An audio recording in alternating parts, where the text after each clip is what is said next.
Ya baik, Bismillahirrahmanirrahim. Assalamualaikum warahmatullahi wabarakatuh. Perkenalkan, nama saya Behedar Tawakil. Saya dari KPI 5D. Di sini saya akan menjelaskan learning jurnal produksi siaran televisi dari kelompok 1. Jadi kelompok 1 itu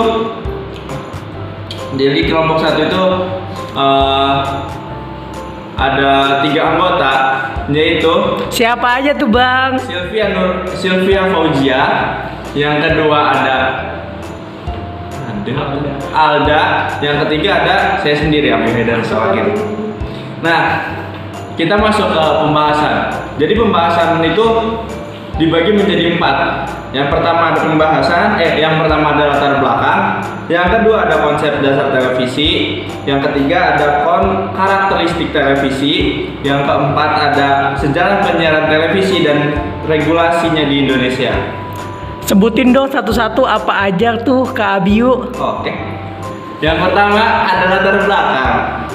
Jadi latar belakang yang poin pertama itu media penyiaran memegang peranan yang sangat penting dalam ilmu komunikasi pada umumnya dan khususnya ilmu komunikasi massa.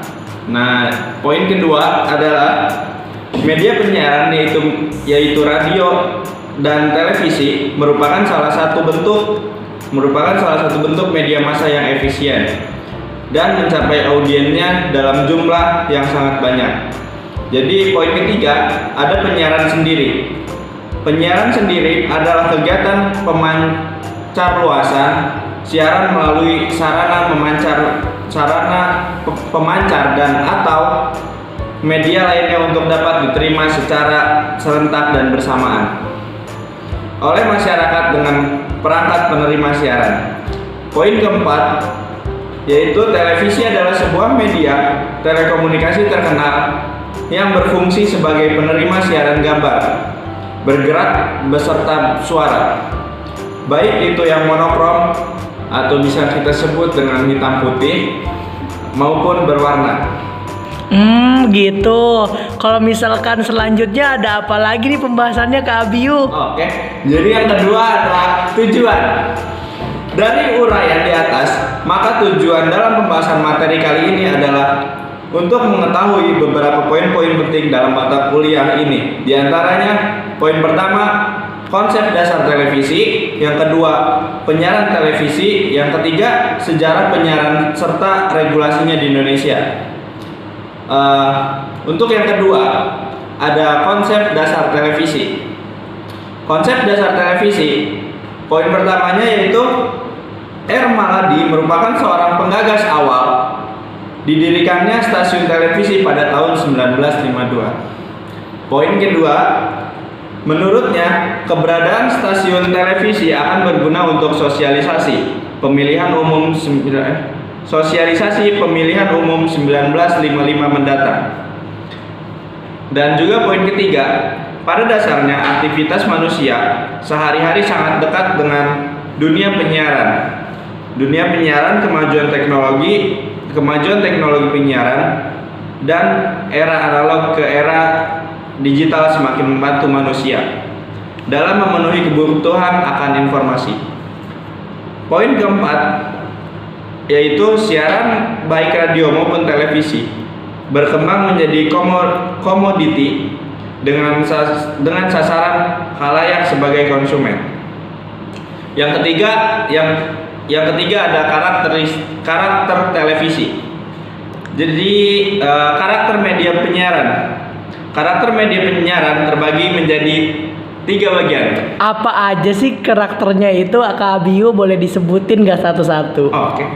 Yang pertama ada bersifat secara langsung dan tidak langsung. Yang kedua ada periodik. Yang ketiga ada elektronik. Apa tuh maksudnya? Jadi karakter media penyiaran menurut para ahli, yang pertama ada media yang dapat menguasai ruang namun tidak bisa menguasai waktu atau bisa disebut Morrison.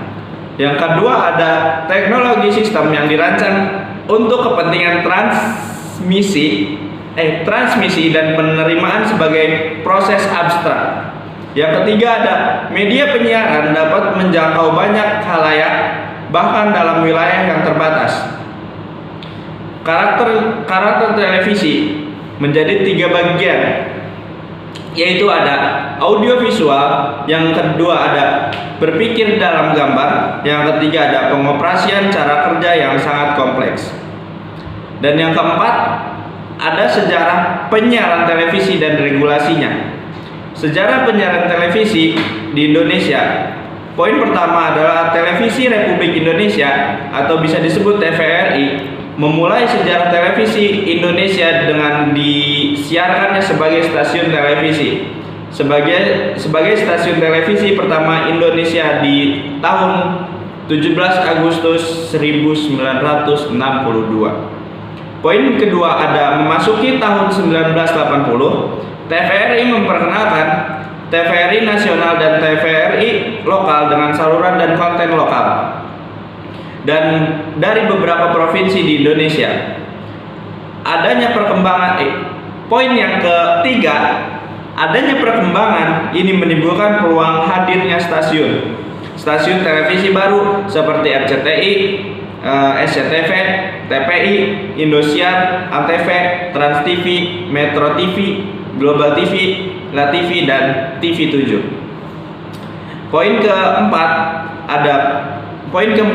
kemudian kini Indonesia memasuki era penyiaran televisi digital terestrial free to air. Regulasi penyiaran televisi di Indonesia. Yang pertama, Undang-Undang Nomor 40 Tahun 1999 tentang Pers, Pengetahuan Pers di Indonesia. Yang kedua ada UU Nomor 6 Peraturan DP-5/2008 tentang pengesahan SK Dewan Pers tahun 2006 tentang kode etik jurnalistik atau bisa disebut peraturan Dewan Pers. Poin ketiga ada Undang-Undang Nomor 32 tahun 2022 tentang penyiaran atau bisa disebut pengolahan media penyiaran di Indonesia. Baik, itu saja yang bisa saya sampaikan. Kurang lebihnya mohon maaf. Wassalamualaikum warahmatullahi wabarakatuh.